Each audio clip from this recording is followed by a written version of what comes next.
축구의 모든 어떤 전체적인 역사와 이런 차원에서 그 아마 베컴 선수의 위상이 영원히 파일 선수보다는 높아요. 네, 저도 그렇게 생각합니다. 저 인정해요. 그것과 제가 랭킹을 매기는 거는 다를 수 있다는 거죠. 근데 이게 적합지 않은 예일 수는 있어요. 또 제가 음악평론가는 아니기 때문에. 대중음악사에서 뭐 개인과 단체, 집단을 통틀어서 가장 위대한 존재 하나를 꼽아라 그러면 비틀즈일 겁니다. 모르겠어요. 저는 뭐 그 요즘 음악을 또 잘 몰라서. 근데 크게 이견은 없을 것 같아요. 그렇죠. 네.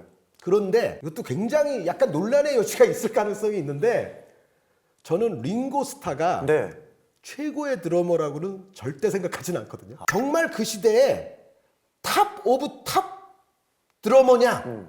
라고 묻는다면 아마 거기까지는 아닐 것이다. 그러니까 제가 정말 그 위대한 팀을 하나하나 해체하면서 막 지적질을 해서 이거는 또 비틀즈를 좋아하시는 또 많은 또 그리고 음악에 저보다 훨씬 더 전문적인 평론가 여러분들께 죄송한 말인데 그럼에도 불구하고 링고 스타나 조지 해리슨이 그 분야에서 넘버원이다? 그러니까 제가 레논이나 맥카트니나 안 건드릴게요. 링고 스타 이건 만만해서 건드리는 건 아니지만 근데 비틀즈 전체의 합을 보면 최고 위대한 팀인 게 맞죠. 확실한 탑이죠. 최고 위대한 팀인 게 맞고 뭐 당대에 뭐 비틀즈에 도전하고 뭐 라이벌이라고 하던 팀들도 뭐 있기는 했지만 그럼에도 불구하고 우리가 당대로 보나 돌이켜서 보나 비틀즈가 음악사에서 엄청난 혁명을 가져왔고 그 명곡의 숫자가 그렇게 많기가 또 어렵잖아요. 그거는 뭐 그냥 아마추어가 보더라도 굉장히 위대한 팀인 게 맞잖아요.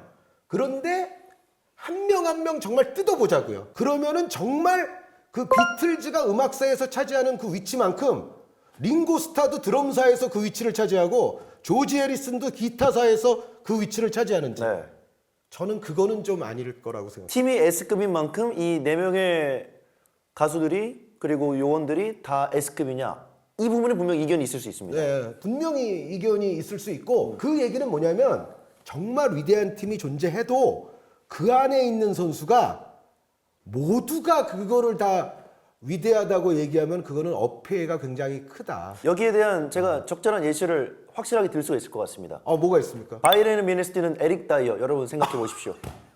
근데 그렇게 얘기하면 바이에른 뮌헨 자체가 지금은 최강이 아니에요라고 얘기할 수. 저는 뮌헨은 그래도 탑티어를 생각합니다. 그렇죠. 그러니까 지금 뭐 레버쿠젠에게 승점이 얼마가 뒤지고 있건 간에 상관없이 그리고 챔피언스리그에서 얼마나 휘청거리고 있느냐에 상관없이 바이에른 뮌헨은 탑티어라고 봐야죠. 그렇죠. 당연히. 그리고 여전히 뭐 아직 탈락 안 했으니까 챔피언스리그 우승 후보 중에 하나고 뭐 그렇게 생각을 해야 되는데 아니 근데 여기서 링고 스타님을 에릭 다이어 레벨까지 제가 그건 아니죠. 아니에요. 그건 큰일 나요. 그건 아니죠. 그건 절대 큰일 나는데 같이 늘 똑같다 생각하시면 안 됩니다, 여러분. 근데 만약에 바이에른 뮌헨이 올 시즌 뭐 트로피라도 이제 앞으로 남은 거 뭐 하나라도 건지면 그렇다고 해서 다이어 선수에겐 좀 미안하지만 에릭 다이어 선수가 정말 그 레벨이냐라고 묻는다면 그거는 노할 수 있는 거거든요. 그렇죠. 그러니까 우리가 이 정도로 뭐 극단적으로 예를 들 수도 있지만 저는 그래서 생각하는 게 알렉스 포거슨 감독이 왜 그 자신의 영광을 일궈냈던 1999년에 이른바 기념비적 트래블의 멤버들이 있잖아요. 클래스 오브 92. 그 선수들 중에서 뭐 싸우기도 했지만 그렇죠.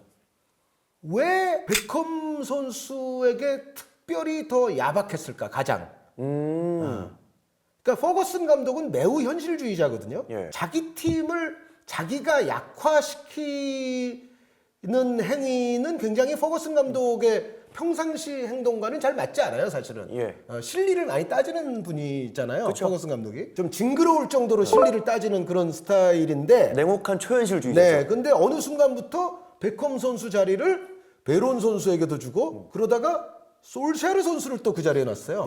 솔샤르 선수는 기본적으로 포워드입니다. 그런데 솔샤르 선수를 또 오른쪽 측면 미드필더로 기용하기도 하면서 베컴 너 없어도 돼를 시전했거든요. 퍼거슨 감독이. 근데 그 냉혈한 실리주의자가 그 트래블 멤버 중에서 가장 먼저 소원해진 게 데이빗 베컴이에요. 물론 거기에는 사생활적인 많은 또 이제 그런 문제들이 있지만 그럼에도 불구하고 베컴 선수가 정말로 퍼거슨 감독도 어찌할 수 없을 정도의 클래스였다면은 저는 그렇게까지 안 했을 거라고 보거든요. 예. 저는 그리고 베컴 선수의 경기는 아마 제가 수백 경기는 봤어요. 줄 잡아서. 저 원래 맨유 팬이잖아요. 예, 맞아요. 맞아요. 예. 저 옛날로 가면은 제가 맨체스터 유나이티드 그쵸. 또 팬이기 때문에 베컴 선수 경기는 정말 그 트래블 그 언저리 시절부터 포함해서 진짜 수백 경기 봤거든요. 모든 사람이 또 경험이 다르죠. 아, 그렇죠. 그러니까 예를 들어 제가 베컴 선수 지금 수백 경기 봤다고 얘기했지만 그럼에도 불구하고 제가 베컴 선수가 잘한 경기, 중요한 경기 몇 개를 놓쳤을 수도 있거든요. 예. 저는 그걸 인정을 해요. 그러니까 제가 본 거를 다른 분이 못 보셨을 수도 있고 다른 분이 보신 거를 제가 못 봤을 수도 있고 네. 그래서 그러한 어떤 경험의 차이도 사실은 우리가 판단의 기준을 아까 뭐 가중치를 둔다 뭐 여러 가지 다양한 기준이 개입한다 뭐 말씀을 드렸지만 그런 데에는 그 경험의 차이점도 분명히 들어올 거예요. 네, 당연하죠. 그래서 더더욱 이제 좀 이런 평가 같은 게 어려워지는 건데 그러니까 저는 베컴 선수가 훌륭한 부분들이 굉장히 많고 그리고 특히 프리킥이라든가 크로스, 킥 능력은 네.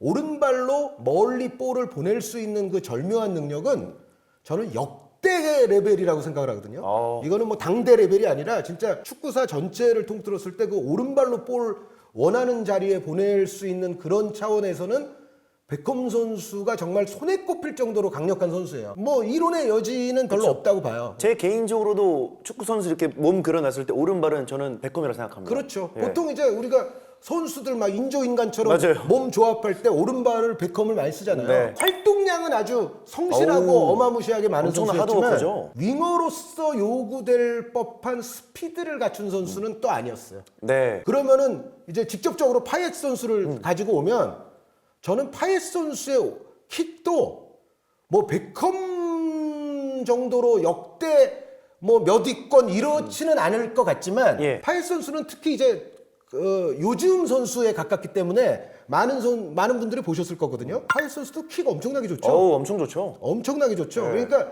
그 베컴 선수와 정말 큰 차이가 있을까? 그럼 킥으로 만약에 아까 그 판단의 기준 얘기를 하는데 네. 킥의 기준에서 보면 베컴이 좀이라도 앞에 있기는 할 거예요. 그렇죠. 예. 그런데 다른 기준들을 갖다 대면 저는 그때부터는 파예트 선수가 이기는 기준들이 더 많아질 수 있다고 봐요. 아, 네. 뭐 충분히 그럴 수 있습니다. 예. 저는 그래서 종합적으로는 너네 팀에 베컴 쓰고 싶어, 파예트 쓰고 싶어 그럼 저는 파예트 쓴다는 얘기예요. 예. 정말 솔직히 그 베컴의 킥 한 방을 기다리기 위해서 몇십 분을 기다릴 것인가 파예트 선수의 보다 더 자주 나올 수 있는 경기의 영향력을 기다릴 것인가 저는 제가 만약에 어떤 팀의 팬이라면 저는 파예트 선수 갖고 싶어요. 예. 그리고 여기서 이제 또 제가 하고 싶은 딴 얘기가 뭐냐면 제가 여태까지 줄 세우기의 본성에 대해서 한번 생각해 보자. 그렇죠. 그런 얘기를 했었고 그리고 팀이라는 것의 본성에 대해서 한번 생각해 보자. 그런 얘기를 했었는데 마지막으로 제가 좀 오감축에 걸맞는 얘기를 하면 상이라는 것의 본성에 대해서도 한번 생각해 보고 싶어요. 드디어 나오네요. 유관, 무관. 네, 유관, 무관, 뭐 발롱, 그쵸. 발롱 몇위 뭐 이런 거. 근데 저는 저 초등학교 때부터 상 많이 주죠. 예, 많이 주죠. 저도 좀 타보긴 했어요. 예. 근데 어떤 때는 제가 상을 타면서도 내가 이 상을 타는 게 정말 맞는 거야?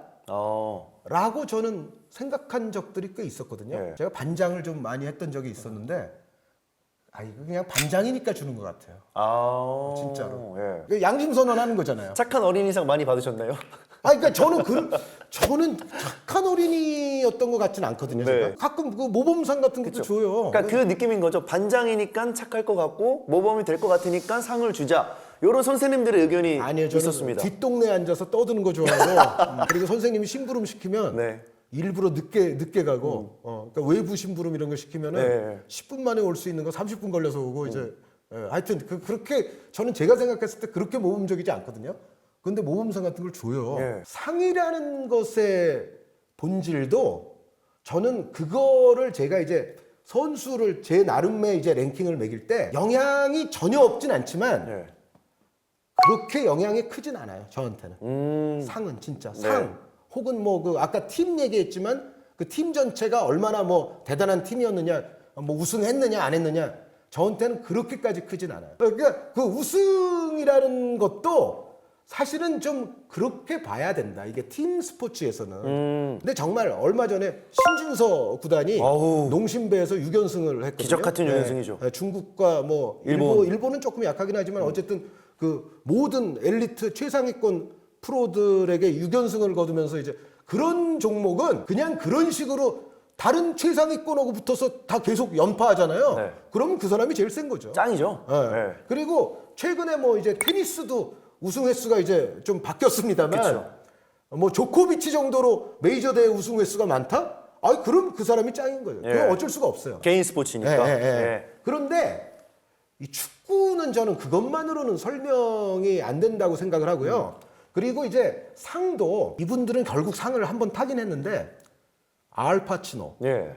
레오나르도 디카프리오 대표적으로 아카데미와 인연 없었던 배우들이거든요. 그쵸. 근데 궁극적으로 아카데미 나무주연상을 한 번씩 타긴 했어요. 네. 그런데 알파치노 씨는 저 어렸을 때부터 봤을 거 아닙니까?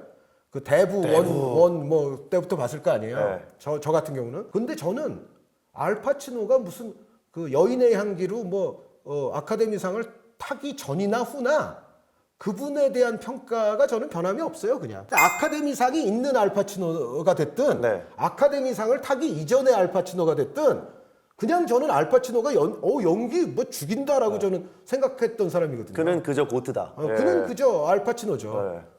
레오나르도 디카프리오도 마찬가지예요. 그쵸. 근데 저는 영화 평론가가 또 아니기 때문에 또 이거 욕 먹을지도 몰라요. 그런데 그 상마다 보는 관점들이 좀 있죠. 그리고 매해 보면은 알파치노나 디카프리오가 이제 정말 운이 없어서 못할 때도 있지만 그 한 해에 보면 정말 영혼을 끌어모은 명년기를 해서 알파치노를 이기네? 디카프리오보다 이 사람이 조금 나은 것 같아. 네. 그런 인상을 주는 사람이 한 명 정도는 등장할 수 있잖아요. 아, 고점이 높은 선수가 나올 때가 있죠. 인물이 그렇죠. 나올 때가 있고. 네. 그리고 또 어떤 때 보면은 사회적 분위기가 이 영화에 뭔가 좀 맞아요. 밀어줘야 될 것 같아요. 예. 사실 우리가 보기엔 별로 재미없는데. 그렇죠. 제가 아까 저는 모범상을 탈 만하지 않은데 어쩌다 보면 모범상이 와요, 저한테. 네. 죄송합니다. 그런데 어쨌든 꼭 그래서 그게 진짜로 그 부분에 있어서 정말 잘하는 사람을 줄 세우는 것과 저는 상은 그렇게 그러니까 관계가 없는 건 아니지만 예. 전부는 아니다. 전부는 절대 아니에요. 네. 그 해마다 상황이 좀 달라질 수가 있고. 그렇죠. 맞습니다. 물 건너가지 않고 우리나라만 보더라도 사실 뭐 청룡과 대종도 보는 기준이 다르기도 하고 그렇다고 상이 없을 시기라더라도 최민식, 송강호, 이병헌이 연기를 못하느냐? 그들이 뭐 청룡상 우수상을 못하더라도 뭐 대종상에 나무주연상 못하더라도 이들이 연기를 못하느냐? 이렇게 봤을 때는 아니지 그들은 상 없어도 연기 잘하지라는 게 대부분 지배할 평일 것 같거든요. 그렇죠. 네. 감독 중에서 가장 극명한 사람이 알프레드 히치콕이라는 분이 있어요. 네. 이거 제가 굉장히 좋아하는 감독인데 네. 이창, 현기증, 뭐 사이코, 북북서로 진로를 돌려라 저는 38계단, 39계단이었나? 하여튼 그 영화도 굉장히 좋아하는데 히치콕 감독을 저는 굉장히 좋아하고 영화도 재미있고 예술성도 높은 감독이에요. 그런데 이분이 아카데미 감독상이 단 한 번도 없는 아주 이례적인 사나이 중에 하나입니다. 근데 우리가 역대 영화 감독 티어를 얘기할 때 사람에 따라 물론 이것도 달라지고 요즘 또 21세기에 또 훌륭한 감독이 많이 등장했기 때문에 또 좀 달라질 수 있지만 알프레드 히치콕은 저는 20세기 기준으로 봤을 때 탑 티어에 못 끼는 거를 저는 본 적이 거의 없거든요. 제가 나름 영화도 조금 공부를 하려고 했던 시절이 있기 때문에 그거 좀 알아요. 그런데 알프레드 히치콕은 탑 티어에서 벗어난 적이 적어도 제가 아는 시대까지는 없어요. 그런데 아카데미 감독상을 단 한 번도 못 탔어요. 근데 아카데미 감독상이 없는 감독이라 해서 히치콕을 무시하는 사람은 아무도 없을 거예요. 무시하기는커녕 모두가 탑티어 감독으로 아마 생각할 겁니다. 그러니까 그거는 상은 절대적인 기준이 될 수는 저는 없다고 봐요. 그리고 예를 들어 이건 뭐 극단적인 가상의 예지만 그렇죠. 어떤 선수가 발롱도르 10위 안에 드는 거를 한 10년 동안 했어요. 누적 좋네요. 근데 발롱도르는 한 번도 못 탔어, 실제로. 근데 어떤 선수가 한 한 2번 정도 발롱도르 한 번 1등하고 예를 들어 한 번 3등하고 예.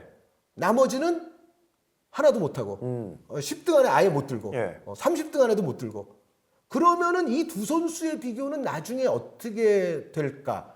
그런데 이제 그 발롱도르를 예를 들어 한 번 탄 선수의 경우에는 그때 그 선수의 소속팀이 우승을 해요. 그래서 팀까지. 타요. 그리고 요 선수가 이제 아까 한 번 3등을 하는데 네. 그때 그 선수의 소속팀이 준우승을 해요. 어떤 선수는 평생 무관이야. 예. 근데 발롱도르 탑10 안에는 항상 뭐 8등, 9등을 항상 들었어요. 10년 동안. 네. 제가 이제 가상을 한 거예요. 이건 그쵸, 뭐 그쵸. 진짜 있다는 얘기가 아니라. 네. 그러면은 나중에 이 두 선수의 비교는 어떻게 될까? 저한테는 그 상이라는 게 뭐 저도 모범적이지 않을 때도 모범상을 타고 했지만 그렇게까지 저한테는 크게 영향 주지 않는다. 그래서 이제 대표적인 선수로 이제 케인이 좀 무관 트로피가 없는 선수로 좀 유명한데 케인은 좀 굉장히 높게 치셨잖아요. 케인 선수는 물론 그건 저도 알아요. 그러니까 뭐냐면 해리 케인 선수가 정말 본인이 뭔가 이제 잉글랜드 유로에서 어떻게 할지는 좀 그쵸. 두고 봐야 되겠습니다만 여태까지 보면 정말 본인의 골을 필요로 하는 절체절명의 큰 무대에서 뭔가를 하지 못한 건 사실이죠. 맞습니다. 예. 예. 그런데 그걸 가지고서 물론 그걸 해내는 선수는 이른바 클러치 능력이 있는 선수라고 그래서 더 가산점을 받을 수는 있어요. 그렇죠. 그런데 그거를 설사 못한 선수라 해서 그 선수의 정말 수많은 경기에서의 퍼포먼스가 모두 폄하돼서는 안 된다고 저는 생각하죠. 우리가 케인 선수의 실력을 알잖아요. 알죠. 근데 어쨌든 정말 그 순간의 모멘트에서 뭔가를 못한 것 뿐이에요. 네. 근데 물론 그 순간의 모멘트는 스포츠에 있어서 중요하죠. 중요하긴 하죠. 네. 중요하긴 한데 그러니까 이제 그것까지 하면 케인 선수가 저만큼 더 올라갈 수도 있는 거죠. 그게 이제 플러스 알파가 될 테니까. 그런데 그 플러스 알파가 없어도 그냥 있는 그대로의 해리 케인은 저는 굉장히 잘하는 선수라고 생각하는 거죠. 네. 근데 예를 들어 해리 케인 같은 선수가 뭔가 팀적으로까지 더 큰 업적을 만약에 추가한다? 그러면 그건 저는 플러스 알파 해줄 수 있어요. 근데 그게 없어도 저는 지금의 해리 케인 선수를 어느 정도다라고 평가하는 기준은 있는 거죠. 그렇죠. 왜? 매주 보여주잖아요. 와우, 잘 보여주죠. 매주 짧지 않은 기간 동안 이미 보여줬잖아요. 그러니까 누군가는 나는 상이 있어야만 이 선수를 높게 칠 거야라고 할 수도 있지만 누군가는 또 상과 별개로 축구라는 스포츠는 또 팀 스포츠다 보니까 상은 좀 별개의 문제. 이 선수가 이 경기장 안에서 팀 내에서 보여주는 영향력만으로도 충분히 높은 티어를 받을 수 있는 선수다라는 기준도 분명히 여러분들이 좀 가지고 있으실 겁니다. 아니 그러니까 물론 메시 선수도 월드컵 우승을 거머쥐면서 플러스 알파를 받았어요. 네. 그 사실이에요. 그쵸. 그리고 저도 어디 가서 더 당당하게 리오넬 메시 이렇게 주장할 수가 있어요. 네. 제가 그 메시 선수 아르헨티나 우승한 직후에 이스타 채널에서 또 그 얘기했던 것 같거든요. 월드컵 우승하기 전에 메시는 뭐 최고가 아니냐. 맞아요. 네, 저 봤습니다. 아니 우승을 해서 이제 더 정말 최고라는 데 있어서 이견이 거의 없어지는 거는 반가운 일이지만 플러스 알파를 띄어도 이미 메시는 최고의 레벨에 가 있던 선수죠. 그게 변합니까? 아까 제가 그래서 디카프리오나 알파치노 얘기한 거잖아요. 네. 100점 만점에 사실 그 트로피를 따면서 101점이 됐을 뿐이지 트로피가 없어도 분명히 100점을 받을 만한 메시라는 부분은 좀 뭐 크게 동의하는 부분입니다. 그렇죠. 예. 그러니까 베컴파의 얘기는 이제 안 해도 되겠죠. 네. 이걸 보시면 이제 이래서 한준 해설위원은 내가 감독이라면 내가 축구를 한다면은 파이를 조금 더 피레스를 조금 더 선호하겠다라는 이유가 분명히 오늘 좀 밝혀진 것 같습니다. 베컴 선수 경력에서 요 얘기도 팀 관련 얘기이기 때문에 한 줄만 덧붙이면 이런 아이러니함도 하나 있다는 거. 베컴 선수가 제 기억으로는 0102 시즌에 골 수도 그 트래블 시즌 골 수보다 이 시즌 골 수가 훨씬 많았고요. 예. 제 기억에. 정작 맨체스터 유나이티드는 망했던 시즌입니다. 네. 그 시즌이 그 유명한 루드 반 니스텔로이, 후안 세바스찬 베론, 로랑 블랑을 그러니까 호화로운 영입이잖아요. 네. 딱 이름만 딱 봤을 때는. 맞습니다. 그랬는데 맨유가 3위로 전락했던. 예. 그 이전까지는 좀 상상하기 어려웠던. 그 일이 일어난 시즌이 0102 시즌인데 그것만 봐도 개인과 팀은 또 좀 따로 놀 수 있는 거고. 그렇죠. 근데 아마 요 정도 시기쯤 오면은 아마 알렉스 포거슨 감독이 쟤 내보내야지 라는 거를 점점 굳히게 되는 그런 시즌일 거거든요. 예. 제 내보내고 팀 바꿔야지. 예. 팀의 스타일 자체를 바꿔야지. 그쵸, 그리고 이런 거를 점점 강화시킬 때가 그때인데 아이러니컬하게도 데이빗 베컴의 개인 공격 포인트는 그때 많았다. 네. 아니, 제 의견을 강요하는 게 아니에요. 제 생각을 그냥 말씀드리는 건데 우리가 그 포인트나 수치 같은 걸 볼 때도 팀과의 관계에 있어서 이거를 꼭 정비례적으로만 꼭 보기는 쉽지 않은 게 또 축구예요. 맞아요. 예. 그래서 축구가 어렵습니다. 네. 저는 아직도 축구 잘 모르죠. 예, 예. 아유, 영원히 잘 모를 거예요. 저는 또 선출도 아니기 때문에. 고개가 숙여집니다, 그럼 저는. 예, 예. 예. 하여튼 그렇습니다. 말씀해 주신 것처럼 뭐 또 직접적인 예시를 들면 득점왕 있는 팀에서 다 우승팀이 나오는 것도 아니고요. 아니죠. 예. 예, 예, 예. 뭐 도움왕이 나온다고 해서 그 팀이 무조건 우승하는 것도 아니고 축구는 저만의 보는 관점과 좀 가치가 있기 때문에 어떤 선수가 나은지는 정말 뭐 여러분들이 보는 축구의 관점에서 늘 생각하시면 가장 좋을 것 같고 한준희 해설위원이 말씀하신 것처럼 이제 본인은 이런 본인만의 생각으로 이런 티어 리스트를 한 거다 이렇게 했기 때문에 여러분들의 의견이 오를 수도 있고 원투펀치를 보시는 시청자분들의 의견이 오를 수도 있고 정말 축구는 관점이 여러 가지라는 것을 한 번 더 좀 말씀해 드리도록 하겠습니다. 네. 자, 원투펀치 오감축 시간에 이제 뭐 좀 재밌는 얘기를 서서히 시작해 보고 있습니다. 이런 식으로 아시안컵이 끝났고 뭐 이제 흔히 표현하는 떡밥에 대한 얘기를 또 이제 한준희 해설위원과 좀 하고 있는데 여러분들도 이제 원하시는 축구에 관련된 이런 다양한 주제들을 이제 댓글로 남겨주시면 저희 제작진들과 열심히 좀 기획을 해서 한준희 해설위원과 함께 오감축 시간에 좀 여러분들의 감정을 좀 즐겁게 할 만한 저희가 축구 주제를 갖고 돌아올 테니까요. 여러분 이 원투펀치 오감축 시간 앞으로도 좀 많은 관심 가져주시면 감사하겠습니다. 여러분 저희는 더 흥미진진한 주제로 전 다음 주에 돌아오도록 하겠습니다. 감사합니다.